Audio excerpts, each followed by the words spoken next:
اب وحی کا معاملہ ختم. آقا جہاں صلی اللہ علیہ وسلم کو اللہ نے ختم نبوت کا تاج بخشا ہوا ہے. اب وحی کا معاملہ ختم ہے. جب وحی کا معاملہ ہی ختم ہے، جبرائیل کیوں آتا ہے؟ سوال بنتا ہے جبرائیل کیوں آتا ہے؟ جبرائیل کیوں آتا ہے؟ جواب یاد رکھنا ہے، پہلے آتا تھا کلام لے کے، اب آتا ہے سلام لے کے. اب سلام لے کے آتا ہے. تنزل الملائکہ والروح فیہا بإذن ربہم من کل امر سلام. اب سوال یہ، کلام کس کے لیے لے کے آتا تھا اور سلام کس کے لیے لے کے آتا ہے؟ ایک سوال تو بنتا ہے، کلام کس کے لیے، سلام کس کے لیے؟ جو کلام آقا کے لیے لے کے آئے اور سلام غلاموں کے لیے لے کے آئے، اسے جبرائیل امین کہا جاتا ہے. سلامتی لے کے اترتا ہے، سلامتی لے کے اترتا ہے. اچھا، ہر سال کے بعد فرشتے اترتے ہیں، ٹھیک ہے جی. فرشتے ہر سال اترتے ہیں. کس کے لیے؟ قرآن کی عزت کے طور پر، قرآن کے جشن کے طور پر. کوئی پوچھے سرکار کے لیے کب اترتے ہیں؟ قرآن کے لیے تو سال کے بعد اترتے ہیں. صاحب قرآن کے لیے کب آتے ہیں؟ حدیث پاک میں امام ترمذی نے اس کو، اور کون امام ترمذی؟ امام ذہبی اتھینٹک محدث سیر اعلام النبلاء کے اندر لکھتے ہیں کہ جس کے گھر کے اندر ترمذی کی کتاب موجود ہو، خود رسول اللہ کلام کرتے ہیں، خود رسول پاک کلام کرتے ہیں. گھر میں کتاب موجود ہو، فرمان موجود ہو. معلوم یہ ہوا اگر فرمان کا یہ مقام ہے تو فرمان والے کی شان. ایک ہوتا صفت، ایک ہوتا ہے موصوف. تو کلام تو صفت ہے، متکلم کی صفت ہوتی ہے. تو جس کے گھر میں صفت موجود ہو، موصوف دل وغیرہ ہوتا ہے. معلوم کیا ہوا، جب صفت کا یہ درجہ ہے، موصوف کی شان کا عالم، ان کا مقام کا عالم، ان کی عظمت کا عالم کیا ہوگا. بات دور نہ نکل جائے. دیکھیے، میں نے عرض کیا، امام ترمذی نقل کرتے ہیں حدیث پاک کو، ہر روز 70,000 صبح کو اور 70,000 شام کو جس بارگاہ میں فرشتے آتے ہیں. معلوم کیا ہوا، جس کے لیے سال کے بعد فرشتے اترے اسے قرآن کہتے ہیں، جس کے لیے روز اترا کرے اسے صاحب قرآن کہا جاتا ہے. تو قرآن دو طرح اترا، اِنَّا أَنزَلْنَاهُ فِي لَيْلَةِ الْقَدْرِ، یہ ایک رات. اچھا، 23 سال کہاں اترتا رہا؟ اللہ قرآن میں فرماتا نزلہ علی قلبک، آپ کے قلب اطہر پر قرآن نازل ہوا. یہ روٹ ہے قرآن کا، اور قرآن کا روٹ آقا صلی اللہ علیہ وسلم کی ذات طیبہ کے حوالے سے دو طرح کا ہے. ایک ہے نزول قرآن کا اور ایک ہے ظہور قرآن کا. نزول کا مرکز اور ہے، ظہور کا مرکز. جسم ایک ہے، جسم ایک ہے، اجزاء دو ہیں. وجود ایک ہے، اجزاء دو ہیں. آقا صلی اللہ علیہ وسلم کی دو شانیں، اجزاء دو اجزاء ہیں. ایک جزو ہے جس کا تعلق قرآن کے نزول کے ساتھ ہے، اور ایک جزو ہے جس کا تعلق قرآن کے ظہور کے ساتھ ہے. جہاں قرآن نازل ہوا اسے قلب محمد کہتے ہیں، اور جہاں سے قرآن ظاہر ہوا اسے زبان محمد کہا جاتا ہے. وما ينطق عن الهوى ان هو الا وحی یوحی. ایک بات اور اہل علم تشریح فرمائے، دیکھیے قرآن ایک رات بھی اترا، قرآن 23 سال بھی اترتا رہا. یہ قرآن ہے، اس میں انجیل کا بھی ذکر ہے، تورات کا بھی ذکر ہے، زبور کا بھی ذکر ہے. جب باری زبور کی آتی ہے، انجیل کی آتی ہے، تورات کی آتی ہے، زاویہ اور ہوتا ہے. اللہ نے فرمایا پیارے موسیٰ آ جاؤ اور پوری تورات آ کے لے جاؤ. اے پیارے عیسیٰ آؤ، بیت اللحم آؤ لے جاؤ. عیسیٰ پیارے آؤ لے جاؤ. اے پیارے داؤد آؤ اور لے جاؤ. لیکن جب باری آقا کی آتی ہے، اللہ یہ نہیں فرماتا، یہ نہیں فرماتا، بلکہ کیا فرمایا، محبوب اب معاملہ اور ہوگا. پہلے معاملہ اور تھا، اب زاویہ یہ ہے، جہاں جہاں میرا حبیب جائے گا وہاں وہاں قرآن جائے گا. ابھی مکے میں ہوگا. نعرہ رسالت، نعرہ حیدری، نعرہ حیدری، تاجدار ختم نبوت، علماء اہل سنت جناب سید حسن رضا اویسی صاحب. صرف آقا کے نام کے نعرے میں غلام کی کیا اوقات ہے. عرض کر رہا تھا، بات سنیے گا. ایک رات قرآن اترا، ایک رات قرآن اترا، وہ مقام کون سا ہے؟ اب ذرا اہم بات کر رہا ہوں. جہاں ایک رات قرآن اترا، مختلف علماء کی آراء ہے. ایک رائے یہ بھی ہے ایک رات جہاں پہ قرآن اترا اسے لوح محفوظ کہتے ہیں. ایک رائے یہ بھی ہے. کچھ کا خیال یہ ہے کہ عرش پر اترا. مختلف خیالات، مختلف آراء، مختلف تفاسیر. ایک رائے یہ ہے لوح محفوظ کے ایک رات میں اترا. اچھا، جہاں ایک رات اترا اسے لوح محفوظ کہتے ہیں. جہاں 23 سال اترتا رہا اسے قلب رسول کہتے ہیں. دیکھنا یہ ہے ان دونوں میں سے مضبوط مقام کون سا ہے. ظاہراً تو لگتا یہ ہے جہاں ایک رات ہی پورا قرآن، تجلیات قرآن، انوار قرآن ایک رات میں جہاں آ گئے، بڑی مضبوط جگہ ہوگی، بڑا مضبوط مقام ہوگا. اور دوسری طرف جہاں آہستہ آہستہ آتا رہا، تدریجاً آتا رہا، وہ شاید اس کی نسبت کم طاقت والا ہو. مگر دیکھنا یہ ہے جہاں ایک رات آیا اس لوح محفوظ کا تعارف کیا ہے. امام بخاری کے استاد امام عبدالرزاق رحمۃ اللہ تعالی علیہ اپنی کتاب المصنف کے اندر یہ حدیث نقل کرتے ہیں. میرے آقا علیہ السلام فرماتے ہیں اللہ نے اپنے نور کے فیض سے، اپنے نور کے فیض سے، اپنے نور کے فیض سے میرے نور کو بنایا، پھر میرے نور کو آگے تقسیم کیا، اس کے کچھ اجزاء بنائے. ایک حصے کو عرش کہتے ہیں، ایک حصے کو کرسی کہتے ہیں، ایک حصے کو قلم کہا جاتا ہے، ایک حصے کو لوح کہا جاتا ہے. جزو نور محمدی کو لوح کہتے ہیں، فیضان نور محمدی کو لوح کہتے ہیں. معلوم یہ ہوا جن کے جز کی طاقت کا یہ مقام ہے، ان کے کل کی طاقت کا عالم پھر کیا ہوگا بتائیے. ان کے کل کی شان کا عالم کا. اقرا بسم ربک الذی خلق. دیکھیے اللہ پاک نے قرآن پاک کا آغاز کیا، اور قرآن کے آغاز میں اللہ نے جو آغاز ہے قرآن میں، قرآن آغاز ہو رہا ہے، پہلی 5 آیتیں اتری. اقرا بسم ربک الذی خلق. پڑھیے اس رب کے نام سے جس نے پیدا کیا. خلق الانسان من علق. پہلی آیت کا اینڈ بھی خلق پہ اور اگلی آیت سٹارٹ بھی خلق سے.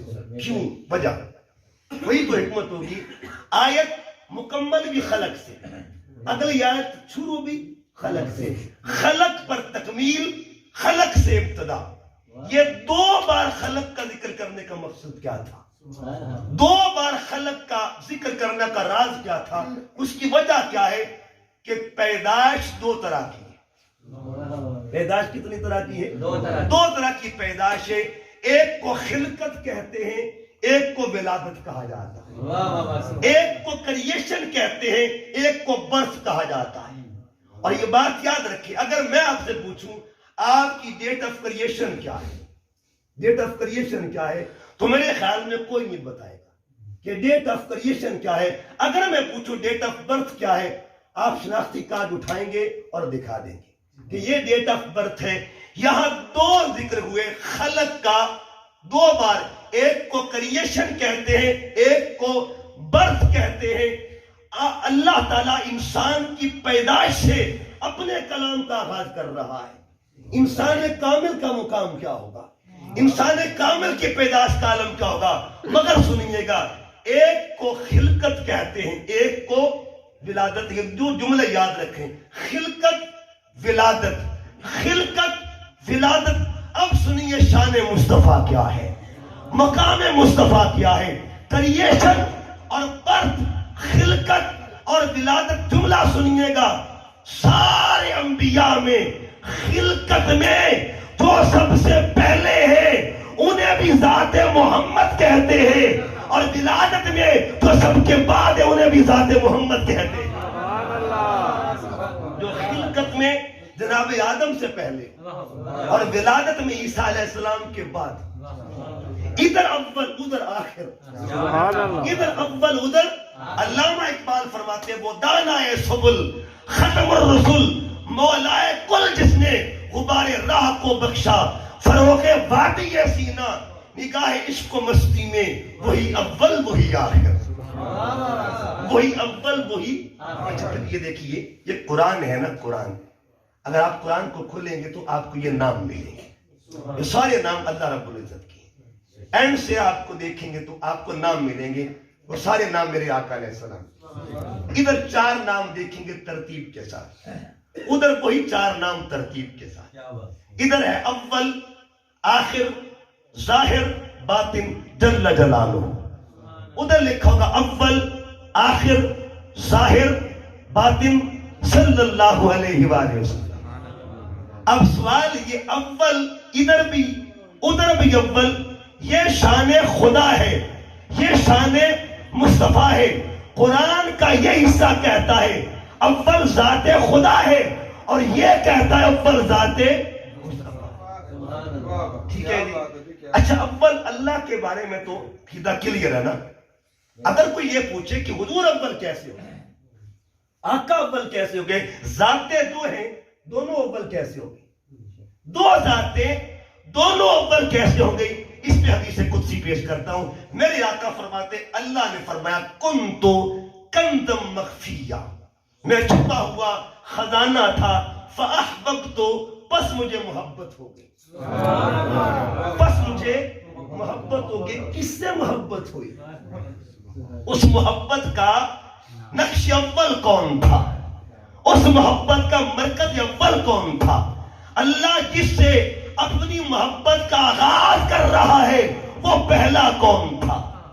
تو قرآن کے دونوں زاویے جب ملاتے ہیں نتیجہ کیا نکلتا ہے کہ محبت کرنے میں خدا اول ہے اور محبوب ہونے میں ذات مصطفیٰ اول ہے. نعرہ تکبیر, نعرہ رسالت, نعرہ حیدری, نعرہ غوثیہ. اچھا دیکھیے گا, ایک ہمارا زاویہ ہے, ایک ہے مخلوق کا, ایک خالق کی شان. مخلوق کا یہ معاملہ اللہ پاک قرآن میں فرماتا واللہ یحب المتقین, یحب المتقین کا بھی, یحب التوابین بھی, یحب المطہرین بھی, یحب المحسنین بھی, یحب الصابرین بھی. اللہ صابروں سے محبت کرتا ہے, اللہ متقین سے محبت کرتا ہے, اللہ توبہ کرنے والوں سے محبت کرتا ہے. سارے زاویے اگر تقویٰ کو دیکھیں گے, ہر زاویے کو دیکھیں گے, آپ کو ہر زاویے میں ذات مصطفیٰ اول ملے گی. اللہ محبت کرتا ہے.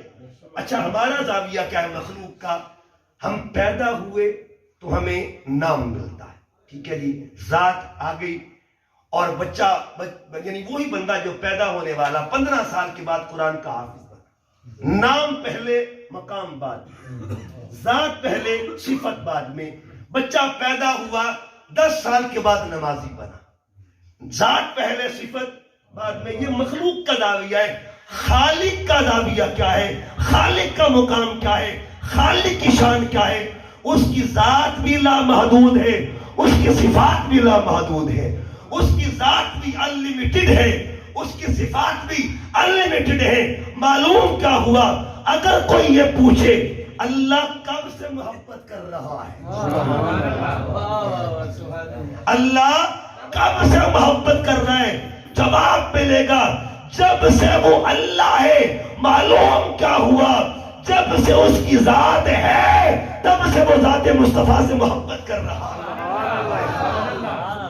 محبوب ہونا, محبت کرنا. اور یہ بات یاد رکھیں, ظہور سے پہلے محبت کی جا سکتی ہے. یہ تو عام اصول ہے نا. دیکھیے کسی کے ہاں شادی جب ہوتی ہے, شادی کے بعد تصویر لگ جاتی, بلا تشبیہ بلا مثال بات کر رہا ہوں, تصویریں گھر میں لگ جاتی ہیں. آنے والا بھی دنیا میں آتا نہیں ہے, وہ ظاہر ہوتا نہیں ہے. محبت شروع ہو جاتی ہے, محبت شروع ہو جاتی ہے, محبت شروع ہو جاتی ہے. سنو, دنیا کے محبوبوں کا, دنیا کے پیاروں کا اگر یہ مقام ہے تو محبوب خدا کی شان کا عالم کیا ہو؟ محبوب خدا کی شان کا عالم ہے خلقت اور ولادت.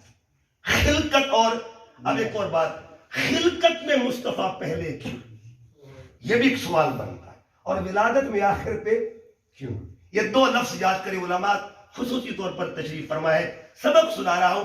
ایک درجے کو, ایک مقام کو مقام سبب کہتے ہیں اور ایک مقام کو مقام طلب کہتے ہیں. اول کیوں رکھا؟ سبب کے لیے. آخر کیوں رکھا؟ طلب کے لیے.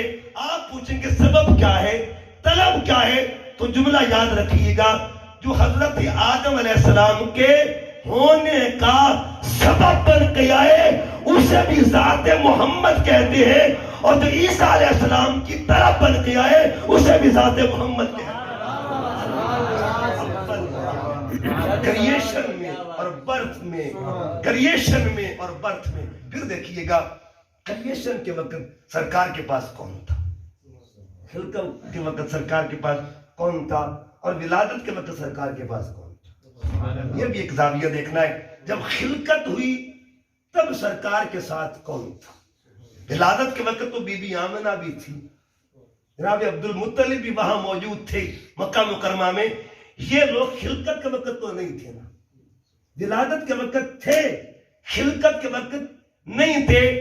اب اس کا مطلب یہ ہوا ہم ولادت کی تاریخ کو منا سکتے ہیں, خلقت کی تاریخ ہم نہیں منا سکتے. اس کی وجہ یہ ہے اس وقت تاریخ کا تصور بھی نہیں تھا, زمانوں کا تصور بھی نہیں تھا, جہان بنے نہیں تھے, بس دو ذاتیں تھی.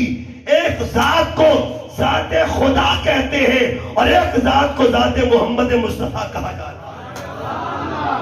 خلقت کیا ہے اور ولادت کیا ہے, یہی وجہ ہے اب تک جتنی بھی ہستیاں آتی رہیں انہوں نے خلقت کی بات نہیں کی. آقا علیہ السلام خلقت کی بات کرتے ہیں لیکن کیسے کی, خلقت کی بات کیسے کی. آقا نے بس اتنا فرمایا یا جابر ان اللہ تعالی خلق قبل الاشیاء نور نبیک من نورہ. اے جابر اللہ نے تمام اشیاء سے پہلے تیرے نبی کا نور اپنے نور کے فیض سے بنایا تھا. اس کی ڈیٹیل نہیں ملے گی, اس کی ڈیٹیل ولادت کی ڈیٹیل مل جائے گی, ولادت کی تفسیر مل جائے گی, ولادت کے واقعات مل جائیں گے, خلقت کے واقعات نہیں ملیں گے. کیوں؟ خدا کی عظمتیں کیا ہے محمد مصطفیٰ جانے, مقام مصطفیٰ کیا ہے محمد کا خدا جانے. یہ وہ مقام تھا.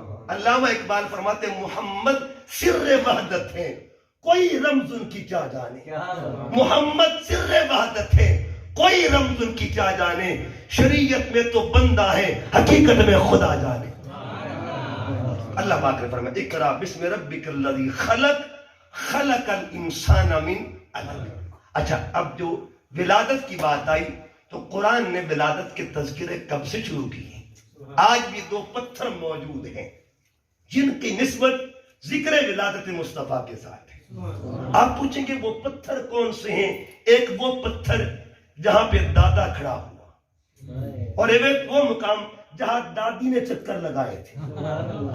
دادا کیوں کھڑے ہوئے تھے اور دادی نے چکر کیوں لگائے تھے. دادا کھڑے ہو کے کیا کر رہے ہیں ربنا وابعث فیہم رسولا.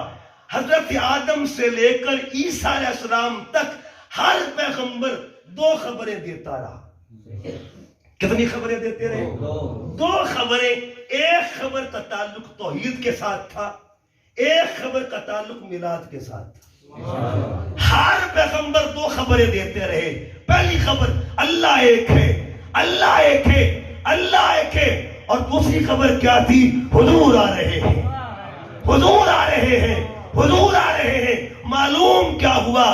ہر پیغمبر کی زندگی میں دو اذکار ضروری تھے. ایک ذکر کو ذکر خدا کہتے ہیں, ایک کو ذکر مصطفیٰ کہا جاتا ہے. ایک کو ذکر مصطفیٰ. ایک ذکر یہ تھا کہ توحید اس کی ہے, ایک میں نفی تھی میلاد کی, ایک میں میلاد کا اثبات تھا. ایک پیغام لم یلد ولم یولد کا تھا, ایک پیغام بوالد مما ولد کا تھا، ایک میں نفی، ایک میں اس بات۔ نفی کس کی؟ اللہ پیدا نہیں ہوا، اس بات کس کا؟ حضور آنے والے ہیں، حضور تشریف لانے والے ہیں۔ معلوم یہ ہوا ہر پیغمبر کی زندگی میں دو اذکار ان کی زندگی کا حصہ تھے۔ ایک ذکر کو ذکر توحید کہتے ہیں، ایک ذکر کو ذکر میلاد کہا جاتا ہے۔ پھر دیکھیے کبھی غور کیا آپ نے، اللہ رب العزت نے وہ جو آج پتھر ہیں، ایک پتھر کو مقام ابراہیم، اور یہ پتھر بھی سارے برابر نہیں ہیں۔ یہ پتھر اگر آپ خانہ کعبہ میں دیکھیں تو زاویہ 3 بنتے ہیں وہاں بھی۔ ایک وہ پتھر جس کا یاد الہی سے تعلق ہے، ایک وہ پتھر جس کا یاد پیغمبر سے تعلق ہے، ایک وہ پتھر جس کا یاد ولیہ سے تعلق ہے۔ ٹھیک ہے جی، یاد الہی سے کس کا تعلق؟ جب بندہ طواف کعبہ کرتا ہے زبان پہ ہوتا ہے لبیک اللہم لبیک۔ ایک اور پتھر سے کعبہ میں واتخذوا من مقام ابراہیم مصلی، جہاں پہ 2 نفل پڑے جاتے ہیں۔ ایک وہ پتھر ان الصفا والمروہ من شعائر اللہ، مرکز توحید میں یہ 2 پتھر کس کے لیے؟ یہ 2 پتھر کس کے لیے ہے؟ مرکز توحید کا ہے، مگر پتھر وہ موجود ہے جہاں میلاد والے کی دعا مانگی گئی تھی۔ حضرت ابراہیم نے بتا دیا کہ مرکز توحید میں میلاد والے کا ذکر کرنا سنت ابراہیم علیہ السلام کا اصول دے دیا ہے۔ مرکز توحید کے اندر میلاد والے کا ذکر کرنا، اور ادھر حضرت بی بی ہاجرہ کیا کر رہی تھی؟ دوڑ لگا رہی تھی۔ کیوں دوڑ لگا رہی تھی؟ ایک توجہ تو یہ کہ پانی کی تلاش تھی، پانی چاہیے تھا۔ ایک اس سے بڑی توجہ تھی، وہ دوڑ کیوں لگا رہی تھی؟ ادھر دادا فکر کر رہا ہے آنے والے کا، ادھر دادی فکر کر رہی ہے کہ میرے بچے کو کچھ نہ ہو، میرا اسماعیل بچ جائے۔ اگر یہ بچ گیا تو عدنان آئے گا، عدنان کے بعد ماد آئے گا، ماد کے بعد نزار آئے گا، نزار کے بعد مدرک آئے گا، مدرکہ کے بعد خزیمہ آئے گا، خزیمہ کے بعد کنانہ آئے گا، کنانہ کے بعد الیاس آئے گا، الیاس کے بعد نظر آئے گا، نظر کے بعد فور آئے گا، فور کے بعد مالک آئے گا، مالک کے بعد غالب آئے گا، غالب کے بعد کعب آئے گا، کعب کے بعد مرہ آئے گا، مرہ کے بعد کلاب آئے گا، کلاب کے بعد قصی آئے گا، قصی کے بعد عبد المناف آئے گا، عبد المناف کے بعد عبد الحاشم آئے گا، عبد الحاشم کے بعد عبد المطلب آئے گا، عبد المطلب کے بعد عبداللہ آئے گا، اور عبداللہ کے بعد اس دھرتی پر محمد مصطفیٰ جب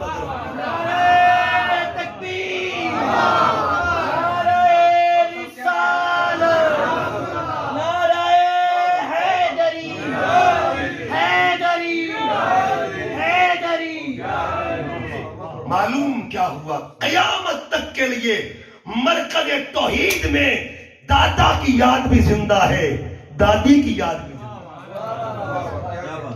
ادھر بھی نسبت میلاد والے کی ہے، ادھر بھی نسبت میلاد والے کی۔ اقرا بسم ربک الذی خلق خلق الانسان۔ اور پھر دیکھیے کبھی یہ تو محض ذکر کی بات، اگر آپ پچھلی آیت سورت کو پڑھ کے دیکھیں، قرآن میں کسی کے ذکر کے 3 زاویے ہیں۔ کوئی بھی صاحب عظمت شخصیت ہے، اس کے ذکر کے کتنے زاویے ہیں؟ ایک کو مقام تذکیر کہتے ہیں، ٹھیک ہو گیا؟ ایک کو مقام تذکیر کے بعد تعریف کہتے ہیں، تحسین کہتے ہیں۔ ایک کو مقام توقیر کہا جاتا ہے، تذکیر، تحسین اور توقیر۔ آپ پوچھیں گے وہ کیسے؟ قرآن پڑھ کے دیکھیے، اللہ فرماتا ہے لقد خلقنا الانسان، یہاں تک پڑھیں گے تو مقام تذکیر ہے، ہم نے انسان کو پیدا کیا۔ اچھا مولا کیسا پیدا کیا؟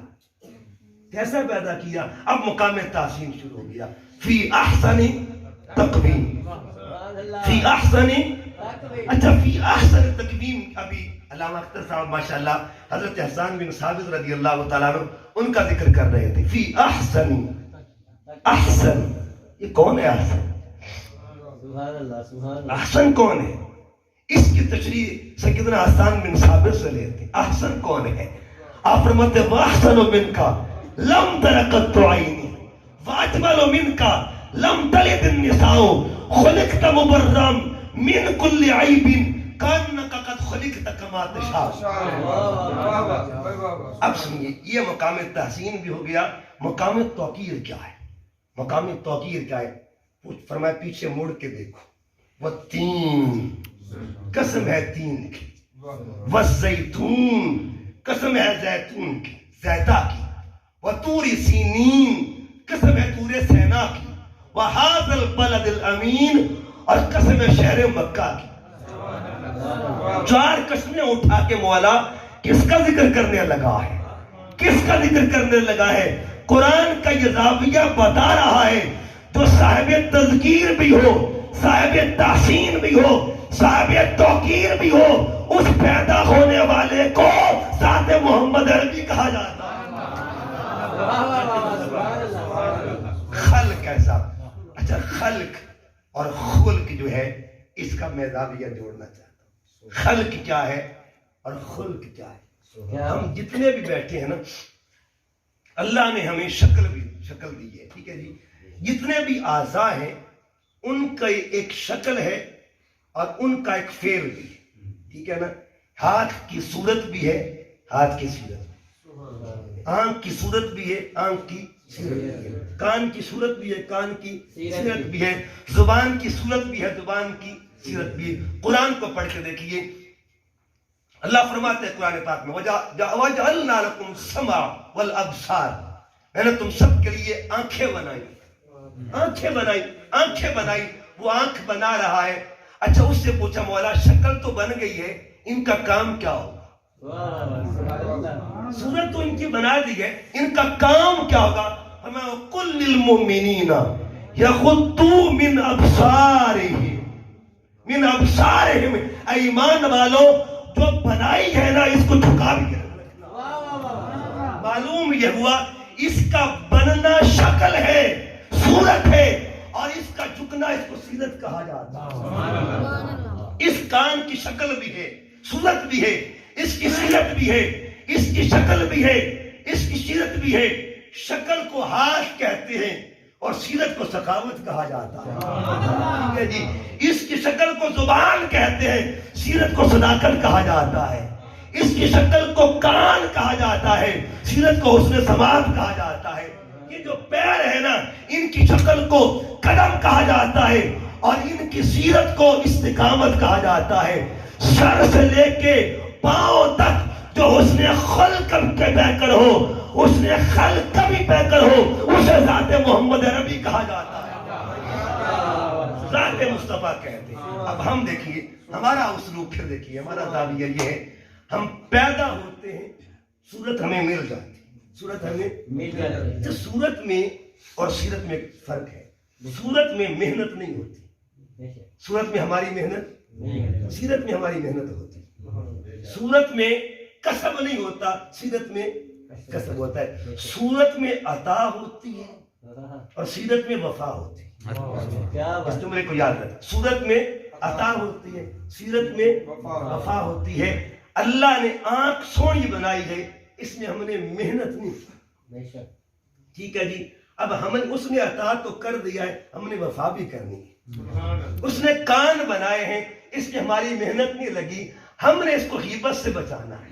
اس نے زبان بنا دی ہے، اس میں ہماری محنت شامل نہیں ہے. ہم نے کیا کرنا ہے؟ اس نے عطا کی ہے، ہم نے وفا کرنی ہے. ہم نے عام زاویہ یہ ہے، ہم پیدا ہوئے، صورت مل گئی، 10 سال گزرے نمازی بنے، صورت پہلے، سیرت 10 سال کے بعد، ٹھیک ہے جی. سچ بولنا شروع کیا، صورت پہلے، سیرت بعد میں. لیکن کائنات میں کوئی ذات تو ایسی بھی آئی ہوگی جو صاحب صورت بھی بن کے آئی ہو، صاحب سیرت بن کے آئی ہو. سیدہ آمنہ فرماتی ہے میرا لال جب پیدا ہوتا ہے نا، میں نے کیا دیکھا، سونی شکل والا، نوری نخرے والا آتا ہے نا تو ہر طرف نور ہی نور ہو گیا. میں نے شام کے محلات دیکھ لیے. یہ تو صورت کی بات ہے، سیرت کیسی ہے؟ سیدہ آمنہ فرماتی میرا لال سجدے میں ہے، میرا لال سجدے میں ہے، میرا لال سجدے میں ہے، سجدے میں ہے. ہونٹ حرکت کر رہے ہیں، ہونٹ کیا کر رہے تھے؟ اب دیکھیے یہاں دو کام، ہونٹ حرکت کر رہے تھے، فرماتی میں نے کان جب قریب کیے نا تو میرا لال کہہ رہا تھا یا ربی حبلی امتی، مولا میری امت مجھے دے دے، میری امت مجھے دے دے، میری امت کا معاملہ ہے مولا، میری امت کو معافی عطا کر۔ اب سنیے گا یہ سجدہ کس کو کر رہے ہیں، دعا کس کو کر رہے ہیں؟ ٹھیک ہے، یہ دو چیزیں ایک وقت میں، دو چیزیں ہیں، حقوق اللہ اور حقوق العباد، جو پیدا ہوتے ہی حقوق اللہ اور حقوق العباد کا علم بردار بن کے آئے، اسے ذات محمد عربی کہا جاتا ہے۔ ایک وقت میں دو کام کرنا، اچھا یہ دعویے ایک وقت میں دو کام کرنا، یہ کون کون کرتا ہے؟ ایک وقت میں دو کام، حقوق اللہ بھی ادا کرنا، حقوق العباد بھی۔ انما ولیکم اللہ ورسولہ، قرآن کے چھٹے پارے کی سورہ مائدہ کی آیت نمبر 55 کو پڑھ کے دیکھیے، اس کی تفسیر میں آتا ہے آقا علیہ السلام جماعت کروا رہے اور دوران نماز ایک سوالی آتا ہے، آ کے ایک فقیر صدا لگاتا ہے کہ مجھے کچھ دیجیے۔ ایک بار کہا مگر کسی نے نہ سنا، توجہ نہ کی، دوسری بار نہ توجہ، تیسری بار کہتا وہ جانے لگا میں آج محمد صلی اللہ علیہ وسلم کی مسجد سے خالی جا رہا۔ مولا کائنات کی نماز پڑھ رہے تھے، مولا علی شاہ زمن خیبر شکن آپ بھی نماز پڑھ رہے تھے، حالت رکوع میں ہے، آپ نے انگوٹھی اتار کر زمین پہ پھینکی، ادھر پھینکی، وہ فقیر لے کے چلا گیا۔ مولا علی کتنے کام کر رہے تھے، کتنے کام کر رہے تھے، حقوق اللہ بھی ادا کر رہے تھے، حقوق العباد بھی ادا کر رہے تھے۔ ایک وقت میں جو حق خدا بھی ادا کرے، حق بندگان خدا بھی ادا کرے، اسے ذات مصطفیٰ بھی کہتے ہیں، ذات مرتضیٰ بھی کہا جاتا ہے۔ اچھا یہاں ایک اور بڑا اہم پہلو کہ وہ مولا کائنات نماز میں اتنا انہماک، اتنا استغراق کی کیفیت ہوتی تھی کہ تیر لگ جائے حکم ملتا تھا کہ نماز پڑھ لینے دو، میرا تیر نکال لینا، چونکہ جب میں نماز میں ہوتا ہوں مجھے تیر کی فکر نہیں ہوگی، مجھے تیر کی پرواہ۔ سوال تو بنتا ہے نا، جس مولا علی کو تیر کی فکر نہیں تھی انہیں فقیر کی فکر کیسے ہوگی؟ خبر تیر کی نہیں ہوتی تھی، فقیر کی خبر کیسے ہوگی؟ معاذ اللہ، کیا اس دن نماز میں تمام نہیں، نماز کامل ہے، اور وہ بھی نماز سرکار کے پیچھے پڑھی جا رہی ہے، کامل و اکمل نماز ہے، مگر یہاں پہ فکر کیوں ہوئی تھی فقیر کی؟ وجہ کیا تھا؟ وجہ یہ تھی جب مولا کائنات کی اپنی باری آئے، معاملہ ذات کا ہو اصول قائم رہتے ہیں، اور معاملہ ناموس پیغمبر کا ہو اصول قربان ہو جائے گا۔ حضور کی ناموس کا معاملہ ہو، اس فقیر نے پہلی بار مانگا نہ توجہ کی، دوسری بار مانگا نہ توجہ کی، تیسری بار اس فقیر نے سخاوت محمدی پر زبان اٹھائی، اس نے کہا میں آج محمد کی مسجد سے خالی جا رہا ہوں۔ اتنی بات آئی، مولا کائنات نے فیصلہ کر دیا، اصول بعد میں ہے، رسول پہلے ہے۔ نعرہ تکبیر، نعرہ رسالت، نعرہ حیدر۔